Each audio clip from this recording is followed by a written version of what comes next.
The early 20th century saw the outbreak of some of the deadliest conflicts in history, world wars between global powers that left unimaginable suffering in their wake. Despite this, the period from the end of World War II to the present has been called the Long Peace, a somewhat ironic moniker given what it took to achieve that peace. For nuclear scientists and physicists in the early 20th century, years of theorizing and research culminated on July 16, 1945 in the Trinity test, when scientists from the Manhattan Project detonated the world's first nuclear device in New Mexico.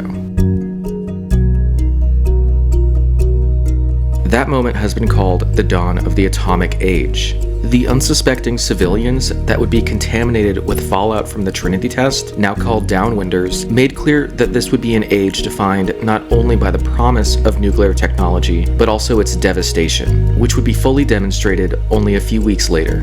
The detonation of atomic bombs over Hiroshima and Nagasaki, Japan in 1945 killed between 110 and 210,000 people. In the aftermath of that destruction, Albert Einstein, J. Robert Oppenheimer, and Manhattan Project scientists and engineers created the Bulletin of the Atomic Scientists, an organization meant to warn and educate the public about the potential harm of their creation. The public's imagination during the post-war period would be filled with visions of nuclear-powered transportation and endless supplies of energy. A giant of limitless power at man's command. But the inventors of the technology behind the atomic bomb were more concerned about the prospect of an arms race and worldwide nuclear war. There is no denying that since that moment, the shadow of the atom bomb has been across all our lives. Over its more than 75-year history, the Bulletin has monitored existential threats to humanity and communicated insights to the public through its magazine, its website, its events, and the Doomsday Clock, which visualizes humanity's metaphorical proximity to global catastrophe.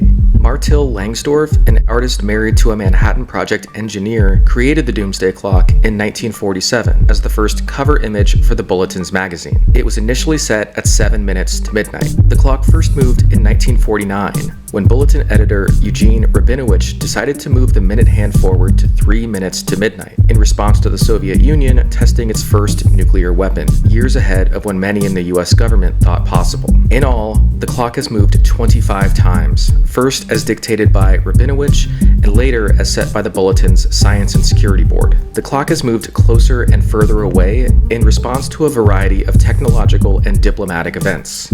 At the end of the Cold War and the signing of the Nuclear START Treaty, the Doomsday Clock moved the furthest from midnight it's ever been, 17 minutes to midnight, highlighting humanity's potential to prioritize peace and move back the clock. Today, the Doomsday Clock represents the judgment of leading science and security experts about the threat to human existence with a focus on man-made threats, nuclear risk, climate change, and new disruptive technologies like artificial intelligence and new biotechnology.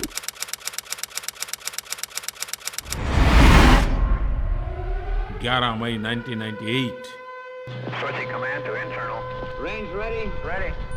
Today at 15:45 hours. 4, 3, 2, 1,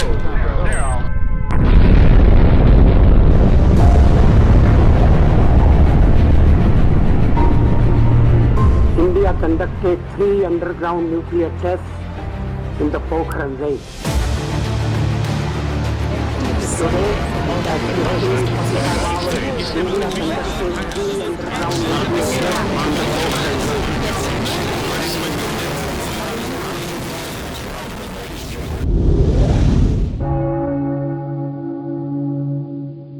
range.